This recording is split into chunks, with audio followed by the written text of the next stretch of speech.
কালকে একটা video post করেছিলাম, আমি বুঝতে পারিনি যে, আমি জানি যে ওরকম ভিডিওগুলোই ভাইরাল হয়ে যায়। আমি যতই ভালো ভিডিও দেই না কেন সেরকম ভিডিওতে ভাইরাল হয় না, ভিউজ আসে না। কিন্তু আমি যখনই একটু উল্টোপাল্টা একটু সামান্য কিছু করি তখনই সেই ভিডিওগুলো ভাইরাল হয়ে যায়। আর আমার ফেক অ্যাকাউন্টগুলো এমনই, মানে আমার ভিডিওগুলো সেকেন্ডের মধ্যে ডাউনলোড করে করে ওদের কাছে ওদের আইডিতে পেজে ছেড়ে দেয়। আমার কালকে একটা ভিডিও পোস্ট করেছিলাম,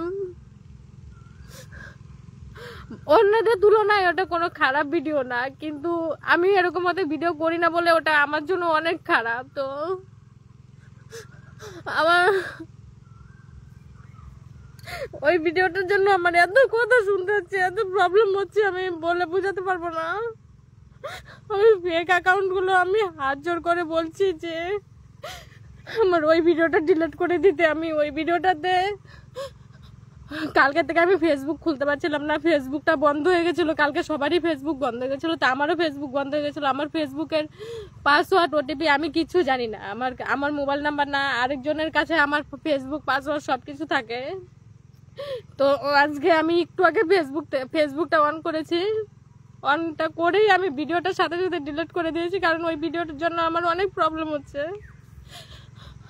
আমি ইনস্টাগ্রাম থেকেও ডিলিট করে দিয়েছি, ভিডিওটাতে অনেক ভিউজ এসছে, বুঝতে পারছি, ঠিক আছে। ফেক অ্যাকাউন্টটা ছেড়েছে, ফেক অ্যাকাউন্টে অনেক ভিউজ এসছে।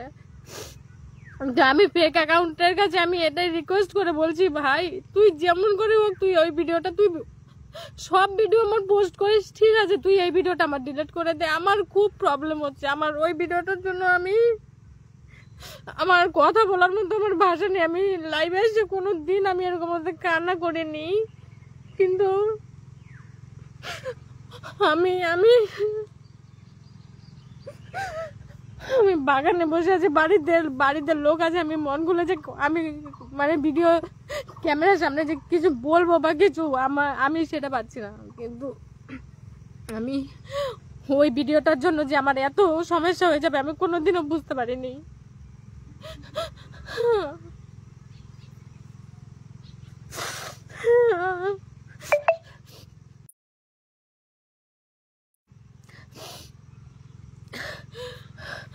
কালকে সন্ধ্যার দিকে আমি একটা ভিডিও পোস্ট করেছিলাম, নাইটি পরা ভিডিও। আমি ওই ভিডিওটাতে সেরকম কোনো খারাপ কিছু না, ওই ভিডিওটাতে আর বলে না মানে সবাই সবকিছুই করতে পারবে, সবাই খারাপ ভালো সবটাই করতে পারবে। আমি যেটাই করি সেটাই দোষ। আমি উন্না ছাড়া ভিডিও করি সেটাতেও আমার দোষ। আমি কেন উন্না ছাড়া ভিডিও করি আমার সেটাতে দোষ।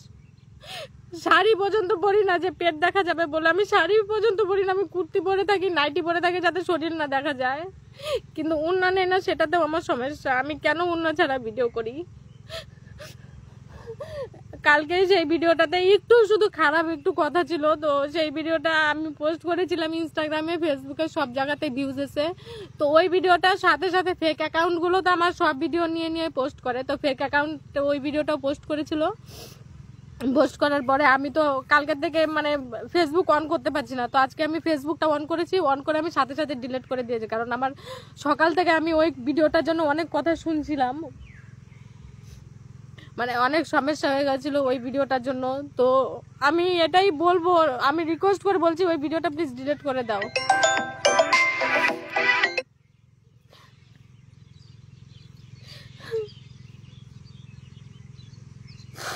আমি একটা জিনিস আমি বুঝি না যে বৌদি যা হবার তো হয়েছে না গো, আমার অনেক সমস্যা হয়ে গেছে ওই ভিডিওটার জন্য। আমি যে কতগুলো কথা শুনেছি আমি তোমাদেরকে ওটা বলে বোঝাতে পারবো না।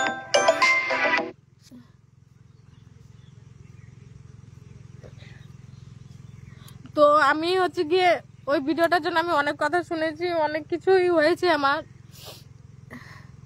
কান্না করো না, ঠিক হয়ে যাবে দিদিভাই। ঠিক হবে না গো, ওই ভিডিওটা আমি বুঝতে পারিনি যে ওই ভিডিওটার জন্য এত সমস্যা হয়ে যাবে। তো ভিডিওটা আমি ওটাই বলবো যে ভিডিওটা ডিলিট করে দিতে। আমি একটা ভিডিও আমি আইডিতে পোস্ট করেছি যাতে করে ওই ভিডিওটা ডিলিট করে দেয়। উল্না ছাড়া ভিডিও করি, ওটাতে কত সমস্যা। মানুষ আমি দেখি তো যে কত মানে যে বাজেভাবে ভিডিও পোস্ট করে তাদের কোনো সমস্যা হয় না। কমেন্ট বক্সে শুধু একটাই কথা, তুমি কেন উল্না ছাড়া ভিডিও করবে, উল্না ছাড়া ভিডিও করবে। আচ্ছা ঠিক আছে নাও, আমি যতটুকু নিজে পারি সেফ হয়ে ভিডিও করি, কিন্তু মানে একটা সামান্য একটু কিছুর জন্য যে এরকম মতে হয়ে যাবে আমি সত্যি কোনোদিনও ভাবিনি। তো আর আমার পিছনে এমনই কয়েকজন লোকজন লেগে আছে যে কি বলবো, আমার পিছনে এমনই কয়েকজন লোক পড়ে আছে, আমি যতই ভালো কিছু করি না কেন সেগুলো যে মানুষের সাথে শেয়ার করবে সেরকমটা না। যেই আমি একটু খারাপ কিছু, আমার খারাপ একটু ভিডিও হয়ে যায় বা খারাপ কিছু বলে দেই, সেটাই মানে শেয়ারের উপরে শেয়ার, একে তাকে শেয়ার করে করে পুরো ভরে দিবে যে খারাপ হয়ে যায়, কিন্তু ভালো জিনিসটা কেউ কাউকে শেয়ার করে না। আমি সোশ্যাল মিডিয়াতে এসে আমি জানি না যে আমার যে কি এমন অপরাধ হয়েছে যার কারণে এমন করে আমার পিছনে মানুষগুলো পড়ে আছে। আয় রুদ্র, আয় রুদ্র, রুদ্র কয় ও?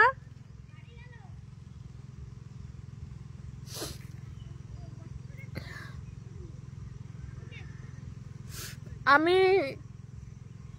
আমার সকাল থেকে আমার মানে আমি কি বলবো, আমি বলার মতো আমি ভাষা পাচ্ছি না এখন, না বেড়ে আমি ভিডিওটা বানিয়েছি যে এই ভিডিওটা যেমন করে হোক ভিডিওটা যেন বন্ধ হয়ে যায়। বৌদি ফেক অ্যাকাউন্টে কোন ছেলে খুলেছে, তার বাড়ি কোথায়?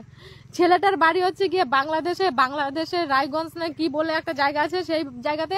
আমার কিন্তু পূজা দাস নামে কোনো আইডি নেই, পূজা দাস নামে আমার কোনো ফেসবুক আমি চালাই না। আমার যেটাই আছে, আমার পূজা ব্লগ নামে একটা পেজ আছে আর পূজা সরকার নামে একটা আইডি আছে। তো ওই ছেলেটা আমার পূজা একটা টি শার্ট পরা, একটা হচ্ছে গিয়ে লম্বা একটা গেঞ্জি পরা প্রোফাইল পিকচার দেওয়া আছে, ওটাতে হচ্ছে গিয়ে 3 লাখের উপরে ফলোয়ার্স করে দিয়েছে।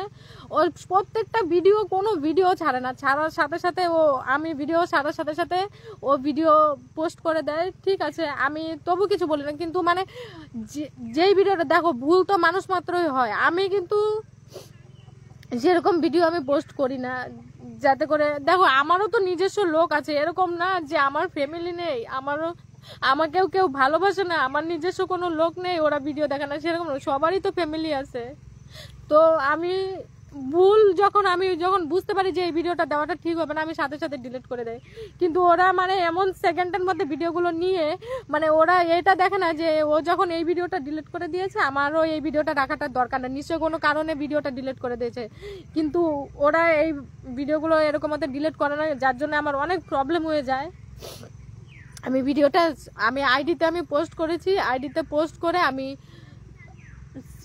স্ক্রিনশট করা আছে, স্ক্রিনশটটা আমি দিয়েছি যে এই ভিডিওটা আজকে আমি ফেসবুকটা খোলার সাথে সাথে আমি ভিডিওটা ডিলিট করে দিয়েছি।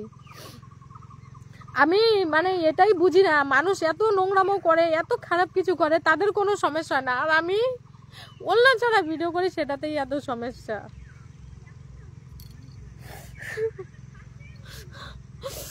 আমি তোমাদের বলে বোঝাতে পারবো না যে আমার যে কত সমস্যা, আমি কতগুলো কথা শুনেছি ওই ভিডিওটার জন্য। শুধু আমি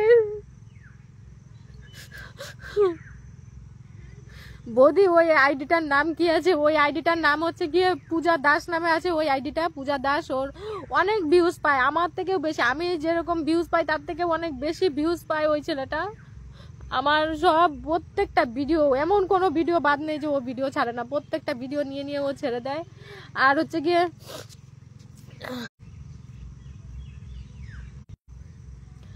আমি ভিডিও যেটা আমার মনে হয় যে এই ভিডিওটা করাটা ঠিক হবে না, ছাড়াটা ঠিক হয়নি, আমি সাথে সাথে ওটা ডিলিট করে দেই। কিন্তু ওরা আর ওটা ডিলিট করে না, ও নিয়ে আমার অনেক সমস্যা হচ্ছে। আমার চ্যানেলে আইডিতে সব কিছুতে আমার সমস্যা। আমার মানে কি বলবো, আমি তোমাদেরকে বলে বোঝাতে পারছি না যে আমার কতটা সমস্যা হচ্ছে ওই শুধু এই ভিডিওটার জন্য।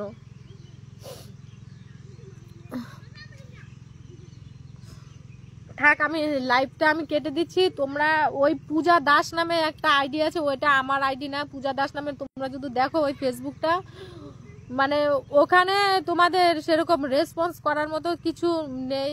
বৌদি দাদা কি তোমাকে কিছু বলেছে? দাদা ওসবে দাদারা না, দাদা কিছু বলেনি, কিন্তু আমার প্রবলেম হচ্ছে, আমার ভিডিওটার জন্য আমার প্রবলেম হচ্ছে। তো তোমরা আমার ভিডিওগুলো দেখলে বুঝতে পারবে, আমি কিন্তু এতটাও বাজেভাবে আমি ভিডিও পোস্ট করি না, যে আছে না যে শাড়ি পরে পুরো পেট পিঠ সব কিছু বের করে আমি ভিডিও পোস্ট করছি বা কিছু। দেখো কোনো সময় ব্যাক ক্যামেরা দিয়ে যখন আমি ভিডিও করি, ব্যাক ক্যামেরা দিয়ে ভিডিও করার সময় আমি তো মানে সামনে দিয়ে দেখতে পারি না যে ভিডিওটা কেমন হচ্ছে, বা পূজা দাসের লাইভ থেকে আমি নিয়ে গেলাম পূজা, ওই আইডিটার নামই হচ্ছে পূজা দাস। আমি কিন্তু পূজা দাস, আগে আমার এই যে পূজা সরকার আইডিতে টাইটেলটা দাস ছিল, দিয়ে আমার সব ডকুমেন্টসের জন্য আমার ডকুমেন্টসে আমার সরকার আছে বলে আমি ওটা মানে টাইটেলটা চেঞ্জ করে আমি সরকারি দিয়েছি দাস। দাস নামে আমার কোনো ফেসবুক নেই, ওই দাস নামে হচ্ছে ওই ফেক অ্যাকাউন্টগুলো। ওই ফেক অ্যাকাউন্টগুলোতে অনেক ভিউজ, অনেক ফলোয়ার্স, ওদের 3 লাখ ফলোয়ার্স, 3 লাখের উপরে ফলোয়ার্স করে দিয়েছে। তো করুক, আমার সমস্যা নেই, কিন্তু এই যে খারাপ খারাপ ভিডিওগুলো নিয়ে যে ওরা এইভাবে পোস্ট করে, কি পোস্ট করে ঠিক আছে, কিন্তু আমি যখন ডিলিট করি ওরা তো ওটা বোঝে না যে ওই ডিলিট করেছে, হয়তো ওটা সমস্যা হচ্ছে। তো এরকম হতে আমি কিন্তু দেখো তোমরা, আমি এখন পর্যন্ত হট প্যান্ট পরে যে আছে না, আমার ফলোয়ার্সের দিক থেকে যদি তোমরা বলতে চাও যথেষ্ট, তোমাদের ভালোবাসা আমি যথেষ্ট ফলোয়ার্স পেয়েছি। এমন না যে আমার ফলোয়ার্স নেই, যে 200 ফলোয়ার্স নিয়ে 200 ভিউজ নিয়ে যে ছোট ছোট ড্রেস পরে আমি ভিডিও বানাচ্ছি, সেরকমটাও কিছু না। আমি দেখো, আমি যতটুকু পারি নিজেকে সেভ করে আমি ভিডিও করি, যখন মানে কোনো সময় এটা হয়ে যায়। একটা মানুষ যখন নিজের ভুলটা বুঝতে পারে, তো তখন আমি ভুলটা বুঝতে পারলে কি হবে, কিন্তু আমার পিছনে তো অনেকজন পড়ে আছে না। এখন আমি নিজের সমস্যাটা সমাধান করতে চাইলেও তো আর অন্য সমস্যাগুলো তো সমাধান করতে পারছি না। চলো থাকো, পূজা দাস নামের যে বিষয়টা, আমি জানি না তুমি আমার এই লাইভটা দেখবে কি না দেখবে। তোমাকে আমি রিকোয়েস্ট করে বলছি, তুমি প্লিজ ওই ভিডিওটা ডিলিট করে দাও। তুমি সব ভিডিও রাখছো ঠিক আছে, তুমি ওই ভিডিওটা প্লিজ আমার ডিলিট করে দাও।